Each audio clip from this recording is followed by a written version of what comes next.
പ്രിയ പ്രേക്ഷകർക്ക് സീരിയൽ ന്യൂസിലേക്ക് സ്വാഗതം. കൂടുതൽ സീരിയൽ ന്യൂസുകൾ അതിവേഗം ലഭിക്കുന്നതിന് ഈ ചാനൽ മറക്കാതെ സബ്സ്ക്രൈബ് ചെയ്യുക. ബെൽ ഐക്കൺ ക്ലിക്ക് ചെയ്യാൻ മറക്കരുത്. Do like, share and subscribe. Nayana ചതിക്കുകയായിരുന്നു എന്നുള്ള സത്യം തിരിച്ചറിഞ്ഞതിനെ തുടർന്ന് ആകെ ഞെട്ടിപ്പോയിരിക്കുകയാണ് നമ്മുടെ നന്ദ.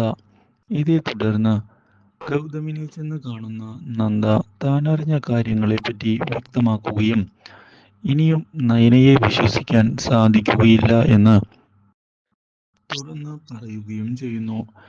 എത്രയും പെട്ടെന്ന് തന്നെ ഇവിടെ നിന്ന് നമ്മുടെ നയനയെ ഓടിപ്പിക്കുന്നതാണ് നല്ലത് എന്ന് വ്യക്തമാക്കുന്ന നമ്മുടെ നന്ദ ഇതേ തുടർന്ന് ഗൗതമിനോട് അതിന് തന്നെ സഹായിക്കണം എന്ന് ആവശ്യപ്പെടുകയും ചെയ്തിരിക്കുകയാണ്.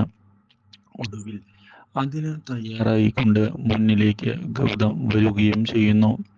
ഒടുവിൽ നയനയെക്കുറിച്ചുള്ള കാര്യങ്ങൾ അന്വേഷിക്കുന്നതിനുള്ള തീരുമാനം എടുത്തുകൊണ്ട് മുന്നിലേക്ക് എത്തുന്ന ഗൗതം നയനയെ ചെന്ന് കാണുകയും നയന ഉടൻ തന്നെ മടങ്ങിപ്പോയില്ല എങ്കിൽ പഴയ കേസുകളെല്ലാം താൻ വീണ്ടും കുത്തിപ്പൊക്കും എന്നുള്ള ഭീഷണി മുഴക്കുകയും ചെയ്യുന്നു.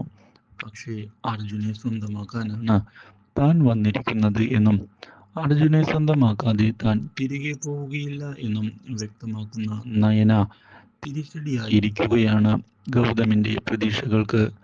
Do like, share and subscribe.